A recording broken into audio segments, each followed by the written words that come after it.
Hi, my name is Jennifer Armendariz, and I am a nurse practitioner here in El Paso, Texas. I have been in healthcare since 2004.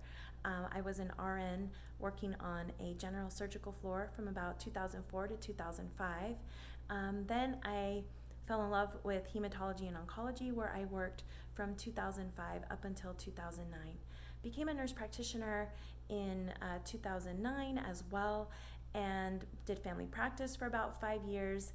Was finally able to go back to my true passion of oncology, where I have worked in oncology as a nurse practitioner since 2006. So that was a little bit of background about me, and the reason for this channel is I am wanting to bring to you information not only on oncology, but health and wellness and fitness. So that is my goal for these videos that I will be posting. Being that this is October and this is Breast Cancer Awareness Month, I also wanted to talk to you today about Breast Cancer Awareness Month. Having said that, something else that October is known for is also Childhood Cancer Awareness Month as well. So not only do we need to be mindful of Breast Cancer Awareness Month, but also Childhood Cancer Awareness Month. I do work with an adult population, and I thought that this would be a great intro video so we could talk about some of the things when it comes to breast cancer. One thing that I find is that we also don't speak enough about male breast cancer. Being, yes, it is rare. CDC shows that it's about 1% of all breast cancers are male breast cancers. It's still something that we need to be aware of. We need to educate the men in our lives about and let them know that if there is something abnormal that they feel, they absolutely need to get it checked, not be embarrassed about it, not shrug it off, think it's can't possibly be anything wrong. I think that that's very important that we educate our loved ones about that as well. Some tips about breast cancer. It's usually found, of course, in women over the age of 50, but absolutely affects younger women. And we should be getting clinical breast exams every year, starting at about age 20. Guidelines say usually do that every 3 years. However, if you're going to your gynecologist already yearly, I would imagine that you're going to be getting a breast exam checked yearly. When we turn 40, we need to get our mammograms done. I know for me, I am 41 years old, and I got my mammogram this year, literally right before I was going to turn 41. I was somebody who was scared. I know that sounds ridiculous being in healthcare, but I was scared. I didn't know what it was going to be like. Was it going to hurt? I even thought I was going to bleed, when I had the mammogram done. And I'm happy to say that no, those things did not happen. And we definitely have to be our best advocate, because if we are not our own advocates, nobody else will be an advocate for us. You know your body best. Absolutely important for you when you feel something abnormal, something that's not right for you, that you absolutely get that checked. I also wanted to talk to you about some of the things that we can do to reduce our risk of breast cancer and many other diseases and other cancers as well. Many of the cancers that we have actually could be prevented by nutrition and losing weight and exercise, which is crazy to me to think that there's so many things that we can do preventatively now to help the risk of developing any type of cancer later. So the first thing that I will tell you is, no surprise, right? We need to keep a healthy weight. Particularly, we want to be careful with having excess belly fat. Excess belly fat can also harness excess estrogen. And if we are somebody who has risk factors when it comes to breast cancer, we want to reduce those as much as possible. So excess estrogen is probably not the best thing that we want to have. Not only that, it's a stress on the body, promotes more inflammation. Those are things that we definitely want to be cautious about. Exercise regularly. So many of my patients will often say, well, they're very active at their job, and they go up one floor to the copy machine and then come back down and sit down and then go back up and do what they need to do. But that is something that our body is already used to. It's not something that you're doing extra. So that's great if you don't have a sedentary job. But having said that, you need to go extra. You need to go out for a walk for 30 minutes when you come home from work, or get on the treadmill before you go to work. Something to keep you moving. I'm also a co-owner of a women's fitness studio, and we like to incorporate three the 3 different modalities for our ladies: cardio, strength training, and flexibility. Many times, most women come in thinking they just have to do cardio, cardio, cardio, that that's going to be the best thing for them. Cardio is great. We absolutely need that to improve our heart and our endurance and everything like that. But cardio is not the answer. We need to build strength. We need to build muscle to protect our bones, to burn more fat.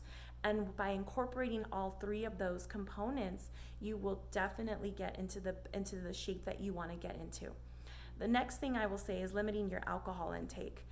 I know during COVID right now, we are stressed to the max, and everybody wants, to have a glass of wine or a beer to relax. I totally get that. But we still need to be mindful of the amount of alcohol that we're consuming. Or if we're saving it, like we're not drinking at all during the week, but we drink and binge drink on the weekend, that can actually produce more harm as well. So limiting our alcohol intake, super important. Avoiding exposure to chemicals. Of course, things like cigarette smoking, the chemicals from the nicotine, that is going to be very important for us because we don't want extra insults to our body, right? Things like pollution, I wish that was stuff we can control. To an extent, we kind of can, but we can't control everything that's going on out there.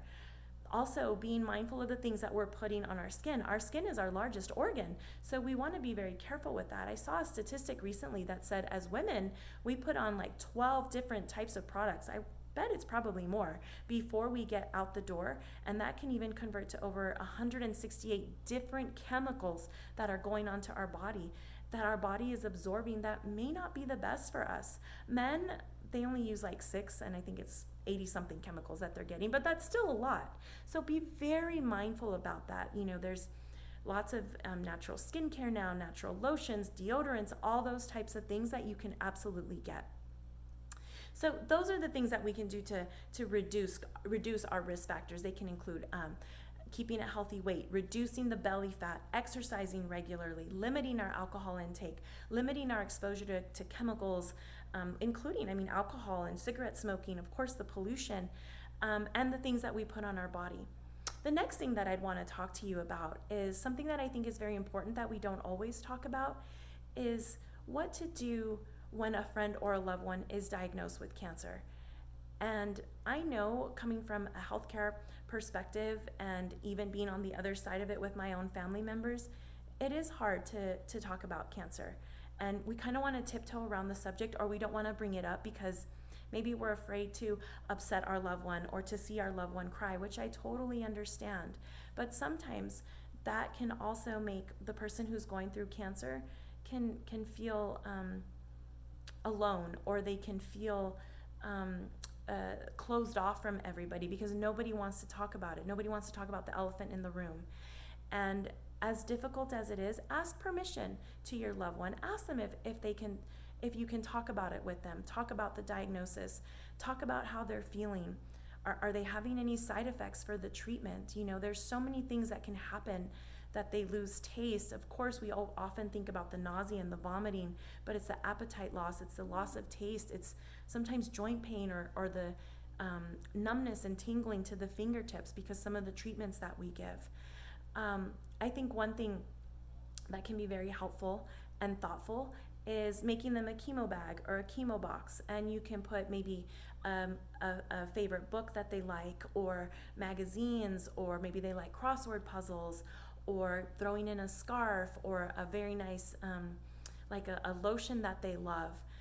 I know that at one of the places that I worked, I had a lady who would knit prayer shawls for the patients. And so when patients were newly diagnosed, we would give them prayer shawls. And this particular lady would pray the rosary over them, her and the other ladies that were knitting them. And I loved to see the look on my patient's face when we would give them these prayer shawls. It was beautiful.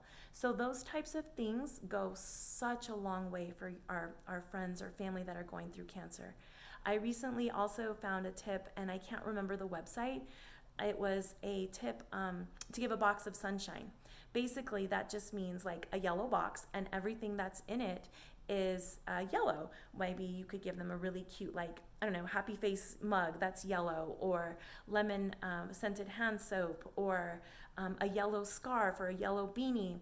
Gloves. I know that sounds crazy. Like, why do you want to give gloves? But, as I mentioned, some of the treatments can affect patients' nerves on their fingertips or on their toes, and it becomes very painful, and their hands are very cold. So those are some of the things that you could do to help some patients out. So those are some tips and tricks that I have learned. I hope you found this informative, and I am really looking forward to posting more videos on health, wellness, and fitness. Have a great day, stay safe, and we'll see you soon. Bye.